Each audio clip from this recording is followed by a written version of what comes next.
Angkat analisis 16 Juni 2022 pasca FOMC, apa yang terjadi dan bagaimana berikutnya? Kita lihat di sini Fed resmi menaikkan suku bunga 75 basis poin dengan pertimbangan bahwasanya aktivitas ekonomi yang meningkat ditunjukkan dengan data pekerjaan yang menguat dan juga tingkat pengangguran yang tetap rendah. Tetapi juga tetap menyoroti tentang inflasi tinggi dengan alasan bahwa terjadi ketidakseimbangan antara permintaan dan juga penawaran karena efek pandemi. Tentunya dengan harga energi yang lebih tinggi akibat dari invasi Rusia ke Ukraina dan juga faktor lockdown di China juga kembali disoroti oleh Dewan Komite. Dalam hal ini, kebijakan mereka menargetkan untuk lapangan kerja maksimum dan juga target inflasi untuk turun kembali ke level 2% jangka panjang, dan akhirnya mereka memutuskan untuk menaikkan suku bunga di kisaran 1,5 sampai 1,75%, artinya kenaikan sekitar 0,75% atau 75 basis poin. Kemudian Dewan Komite juga mengatakan mereka terbuka untuk kenaikan berikutnya disesuaikan dengan kondisi yang dalam hal ini berarti inflasi. Kalau memang ternyata mereda, mungkin saja efek tersebut akan sedikit mengurangi beban mereka, tapi tetap dalam jalur kenaikan suku bunga. Kemudian, terus melakukan pengurangan balance sheet seperti yang sudah dilakukan per 1 Juni kemarin. Hal ini terkait dengan pembelian aset atau QE yang kita kenal di zaman atau di era pandemi kemarin. Lalu kemudian juga Dewan Komite akan terus memantau dampak terhadap prospek ekonomi ke depan dan tentunya siap menyesuaikan kebijakan moneter yang lebih sesuai kembali. Tentunya yang menjadi pertanyaan adalah reaksi pasar yang tidak semenakutkan dari yang kita bayangkan. Ada tiga hal yang saya soroti di sini. Pertama, sudah bereaksi 3 hari sebelum pertemuan. Yang kedua, Powell yang terkesan dovish. Dan ketiga adalah kekhawatiran resesi yang mendukung pasar emas. Oke, kalau kita bicara tentang 3 hari sebelum pertemuan, berarti di hari Jumat yang lalu, saat tulis data CPI, kita sempat lihat reaksi pasar di mana ditandai dengan penurunan atau anjloknya pasar saham utama Amerika dan diikuti dengan pasar emas. Namun, emas berhasil rebound di pertengahan malam dan rally tercipta sampai zona 1877. Kemudian di hari Senin dan Selasa ternyata kembali turun dan hal ini kita tandai sebagai market reaction atau market discount, di mana market mengantisipasi terkait dengan perubahan ekspektasi pasar dengan kenaikan 75 basis point. So, sebelumnya dengan 50 basis point, kemudian karena inflasi yang terlampau tinggi, lalu kemudian rumor berkembang kepada 75 basis point. Nah, yang kedua terkait dengan Powell. Pernyataan Powell memang mengisyaratkan tentang potensi kenaikan suku bunga berikutnya di kisaran 50 ataupun 75 basis point. Dengan catatan, 75 basis point ini bukan hal yang biasa. Artinya, Powell sendiri cukup ragu jika harus melakukan terus-menerus dengan 75 basis point. Well, at least untuk sementara ini kita melihat potensi ke depan 50 ataupun 75 masih cukup berimbang di pertemuan bulan Juli. Nah, yang terakhir adalah kekhawatiran resesi, seperti halnya dirilis data CPI dengan data tinggi, kemudian dikhawatirkan agresivitas dari Fed ini justru mendorong ekonomi Amerika langsung ke jurang resesi. Meskipun kembali Fed juga menegaskan mereka tidak melihat tanda-tanda tersebut dikarenakan faktor sektor pasar tenaga kerja yang masih cukup kuat dan juga tingkat pembelian atau daya beli konsumen yang masih cukup bagus. Lalu yang berikutnya, saya juga ingin mengingatkan kembali kepada Anda efek setelah kenaikan suku bunga. Oke, mengingat area kenaikan itu dimulai di bulan Maret, maka kita lihat adalah potensinya hitungan 3 bulan. Ya, bulan Maret, lalu kemudian April, Mei, Juni. Dan ini adalah 3 bulan, di mana setelah 3 bulan kenaikan suku bunga, memang seharusnya dia mengalami kenaikan. Jadi kita akan lihat apakah bulan Juni ini akan lanjutkan dengan kenaikan seperti yang pernah terjadi dalam keputusan bulan Maret dan juga Mei. Nah, lalu kemudian nanti akan dilanjutkan dengan efek 6 bulan setelahnya, dan kalau kita hitung berarti jatuh di bulan September. Oke, kita nikmati terlebih dulu di bulan Juni ini, apakah nantinya dia akan terdorong naik, ya secara resisten, harusnya emas harus bisa tembus di atas 1860 kembali supaya relatif aman untuk melanjutkan bullish.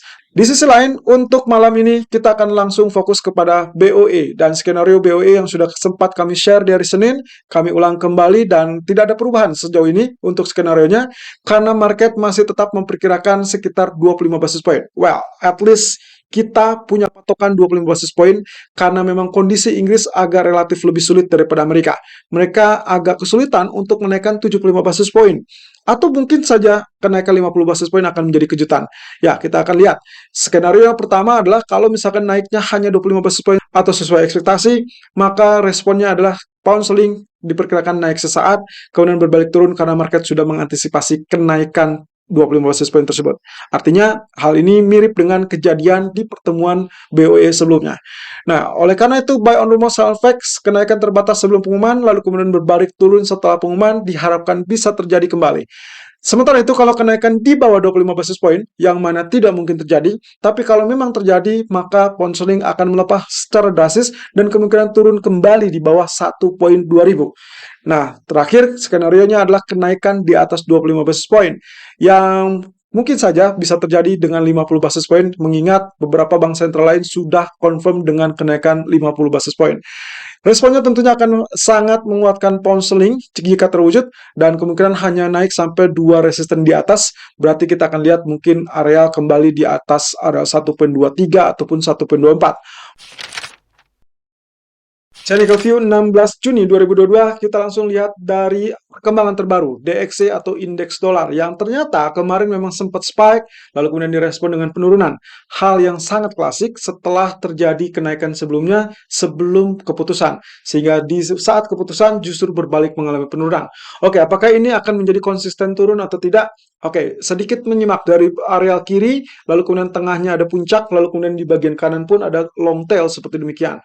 Saya anggap ini mirip dengan kondisi head and shoulder. Kalau misalkan kita anggap ini left, ini head, dan ini right shoulder, maka kita tinggal tunggu swing high terakhir, lalu kemudian dia mengalami penurunan. Of course, dia harus tembus di bawah 104.525, di mana itu adalah 23.6% dari Fibonacci retracement. Oke, tapi bisa saja kita perbarui Fibonacci kita di area ini, sehingga kita tetap harus melihat kembali dia turun di bawah 23.6%. Sementara itu kalau kita lihat dari sisi daily chart di mana candlestick ditutup dengan bearish candle, berarti confirm dengan apa yang kemarin kita curigai, bahwasanya munculnya hanging man di dekat resisten seharusnya memang akan mengalami penurunan. Oke, congratulations, dan berarti kita akan melihat potensi penurunan lanjutan walaupun disangsikan untuk langsung terjun ya, melainkan mungkin saja hanya mungkin 103 ya level support ini, dan juga barulah beranjak ke level 101. Ya, lanjut dengan crude oil yang ternyata tidak sanggup mencapai area 120, tapi cukup tipis ya. Kenaikan kemarin kurang lebih kalau kita lihat dari candlestick daily itu hanya tertahan di level 119.57, kemudian dia break area support dari rising wedge. Oke, ini berarti kita dalam fase penurunan yang seharusnya masih tetap berlanjut. Tapi perhatikan dengan area support berikutnya yang sampai saat ini masih sulit untuk tembus di bawah 115. Walaupun PR kita 116 setidaknya sudah mulai ditembus ya. Nah, sementara kalau misalkan dilihat dari bagian H4-nya, maka areal biru ini juga sudah ditembus. Ya, kita akan coba lihat areal neckline yang sebelumnya kita curigai sebagai head and shoulder, lalu kemudian sempat gagal, tapi juga akhirnya areal strong support tersebut yang berhimpitan dengan zona trendline berhasil ditembus. Nah, otomatis 61.8% dari grafik 4 di 115.77 sangat wajar sampai saat ini menahan level penurunannya karena level low-nya tertahan di 115.75. Oke, what's next? Berikutnya adalah kita harapkan terkait kenaikan akan terhenti di zona biru tersebut atau at least 50% dari Fibonacci retracement H4. Itu berarti 117.17 atau yang kita anggap saja 117.10 ya. Jadi kisaran 117 sampai 117.40-an itulah zona sell Anda. Nah, kemudian nantinya kita akan harapkan dia tembus 115.77. Oleh karenanya, kalau misalkan kita lihat dari sini dengan dia sudah terkonfirmasi dua candle berikutnya juga tetap berada di bawah trendline, kemudian juga di bawah dari 50% Fibonacci retracement, maka sangat wajar spike hanya sesaat kemudian ditekan turun. Nah, ini berarti 111 kita akan incar atau kita nantikan dalam beberapa proses atau beberapa tahap. Oleh karena itu, skenario untuk hari ini kami tetap melakukan sell 117 atau 117.20, target maksimal 115.20, tapi Anda boleh tahan posisi Anda kalau memang ternyata dia break di bawah 61.8%, yaitu 115.77. Artinya, jika memang Anda ingin menggunakannya, maka sebaiknya trailing stop. Ya, artinya begitu dia turun dari zona sell Anda, langsung kemudian stop loss-nya diturunkan supaya memproteksi keuntungan yang Anda dapatkan. Oke, langsung dengan pound sterling yang ternyata juga rebound. Akhirnya kita mendapatkan skenario untuk buy on rumor sell effect menjelang BOE nanti malam. Oke, hal ini kaitannya dengan candlestick yang kita nantikan kemarin, ternyata baru dihadirkan dengan bullish candle di hari Rabu atau pasca FOMC. Oke, kenaikan sebetulnya sudah terjadi sebelum FOMC. Kalau Anda lihat, Anda simak dengan pergerakan yang sangat fantastis, dia bertahap mengalami kenaikan, walaupun agak sedikit ragu dan juga malu-malu.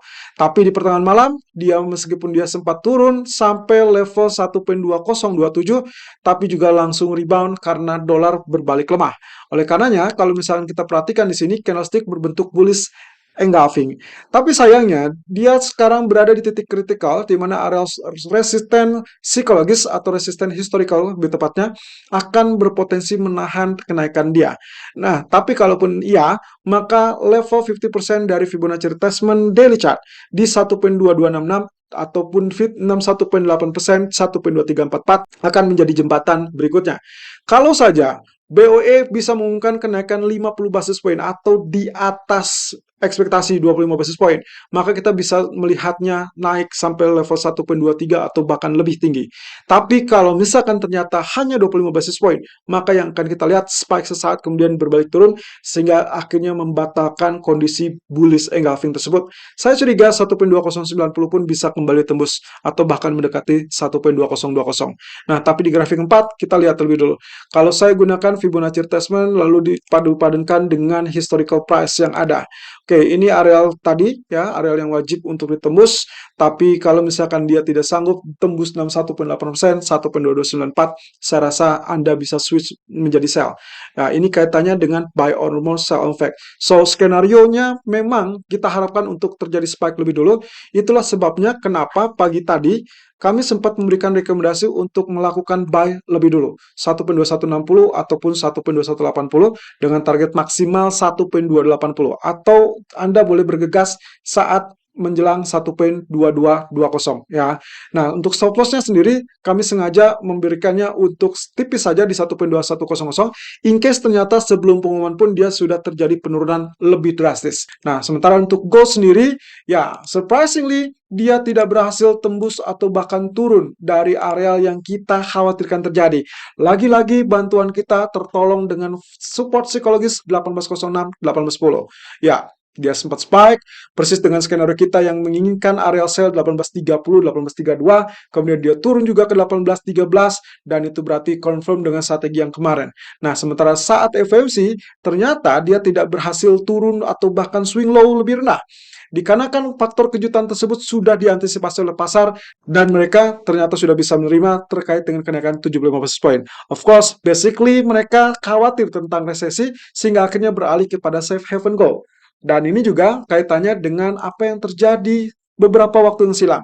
Ya, saya sempat mengulas terkait dengan kenaikan di saat kenaikan suku bunga. Ya, ini adalah di bulan Maret, di mana saat itu keputusannya juga menaikkan suku bunga untuk pertama kalinya 25 basis point, tapi apa yang terjadi? Swing low hanya sebentar, kemudian dia ditutup naik dan besoknya lanjutkan kenaikan. Walaupun beberapa saat kemudian dia masih confirm, lalu kemudian harus berjuang lebih keras lagi untuk mencapai level tertingginya di 1998. Nah, kemudian yang berikutnya adalah saat keputusan di bulan Mei. Juga dengan kenaikan suku bunga yang pertama kalinya dengan angka 50 basis point. Ya, kala itu di tanggal 3 ataupun tanggal 4. Anda perhatikan lagi, swing low-nya hanya sebentar, lalu kemudian dia reverse naik lagi. Walaupun akhirnya mulai penurunan karena fokus kekhawatiran terkait dengan pertemuan bulan Juni. Ya, beberapa waktu yang silam juga saya sempat mengatakan bahwa pertemuan bulan Juni akan sangat kritikal untuk keputusan Fed berikutnya. Dan alhasil, di hari Selasa begitu dia ditutup dengan candlestick relatif mirip dengan candlestick inverse atau inverted hammer. Meskipun dengan real body yang cukup panjang, tapi juga ternyata berhasil dikonfirmasi dengan bullish candle. Oleh karenanya, ini adalah isyarat terkait dengan reversal candle yang harusnya mulai kenaikan. Tapi ada dua poin yang harus kita lihat. Pertama adalah MA200 di 1842, dan juga yang kedua adalah terkait dengan long black candle. Berarti kita harus hitung 50% real body dari long black candle tersebut. Yang saya dapatkan dari daily chart ini adalah 1847. Artinya, area 1842 dan juga 1847 adalah area yang sangat sakral untuk bullish untuk saat ini. Sehingga kita sangat memerlukan untuk penembusan lebih lanjut. Nah, kemudian yang tak kalah penting lagi kalau kita bicara tentang grafik H1, saya temukan potensi pergerakannya akan mirip dengan inverse head and shoulder. Di mana kalau Anda perhatikan, swing low terakhir di sini walaupun dengan tail yang cukup panjang, tapi di bagian kedua, swing low yang jauh lebih rendah, berarti kita anggap ini adalah bagian left shoulder. Sementara yang kanan, justru saat terjadinya pengumuman Fed, meskipun dia sempat 18.13 tapi tidak lebih rendah, maka ini berarti sebagai right shoulder. Nah, pertanyaannya adalah di bagian manakah kita akan menemukan atau mendapatkan areal yang kita sebut sebagai potensi dari neckline. Oke, neckline-nya kurang lebih Anda bisa menggunakan areal ini atau areal ini. Ya, saya lebih menggunakan areal yang panjangnya saja, dikarenakan potensi ini kita juga perhitungkan bagian left dan juga right shoulder terkait dengan tail yang terbentuk. Oleh karenanya, neckline itu akan berada di areal 1836, 1837. Anda boleh pertahankan posisi buy Anda kalau memang ternyata dia berhasil tembus 1836, 1837. Kemudian, yang tak kalah penting lagi adalah 61,8% di 1849. Ini berarti kaitannya dengan 50% long black candle 1847. Agak sedikit tipis ya jaraknya. Berarti kita anggap saja 1847, 1849. Kalau itu bisa di break lagi atau ditembus lagi, Anda boleh follow buy. Mengingat inverse head and shoulder atau dicurigai sebagai inverse head and shoulder, maka targetnya kita bisa ukur dari areal ini. Maka kemungkinan potensi targetnya itu akan seimbang di kisaran 1860. Dan stop loss di area 182100 untuk mengantisipasi in case ternyata efek dari FMC ini masih cukup kuat dan juga belum meyakinkan terkait dengan kekhawatiran resesinya mendukung kepada safe haven gold. Ya, Anda boleh switch strategi Anda begitu break di bawah 1813. Selalu gunakan stop loss dan risk management sesuai dengan equity dan strategi trading Anda. Irfan untuk Agrodana.